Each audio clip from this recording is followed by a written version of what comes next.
Hello Shakib ভাইয়া, আশা করি সকলে ভালো আছেন। বড়বাদে 5টা গান থাকছে ভাই এই রিসেন্ট এআই চ্যানেলাইতে। কি জানি ক এগুলো কি ইন্টারভিউতে দেওয়ার সময় সে বলেছে বরবাদে নাকি 5টা গান থাকবে। আচ্ছা ঠিক আছে, বুঝলাম। বরবাদের ফার্স্ট লোক আছে 17 বা 18 তারিখে, তো দেখতে পারবেন। এবার আসা যাক মোর পয়েন্টে।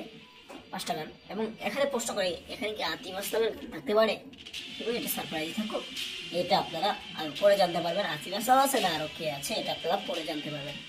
আর বরবাদ সম্পর্কিত আপডেট আসতে থাকবে এখন থেকে, কারণ সামনে আসছে বরবাদ, আর সামনে তাণ্ডব আছে, শের আছে। এই তাণ্ডব শের পরে আগে বরবাদ নিয়ে ভিডিও বানাই নাকি, আরো যত কি। যাই হোক, খুব ভালো ব্যাপার, খুব ভালোই চলতেছে শুটিং। 80% ডান, খুব ভালো। 80% ডান, ওকে, কমপ্লিটলি 80% ডান। এবং 5টা গান থাকতে চলেছে। বাংলা ইতিহাসে সবচেয়ে বেশি ভাইলেন্স থাকবে এবার বাদে, এটাও আমি বললাম। ভাইলেন্সের মুভিটা আপনারা দেখে রাখেন। আচ্ছা, এবং আমাদের আরো নতুন নতুন ভিডিও পেতে চ্যানেলটি সাবস্ক্রাইব করুন এবং 5 টাকা বেল আইকনে ক্লিক করতে ভুলবেন না।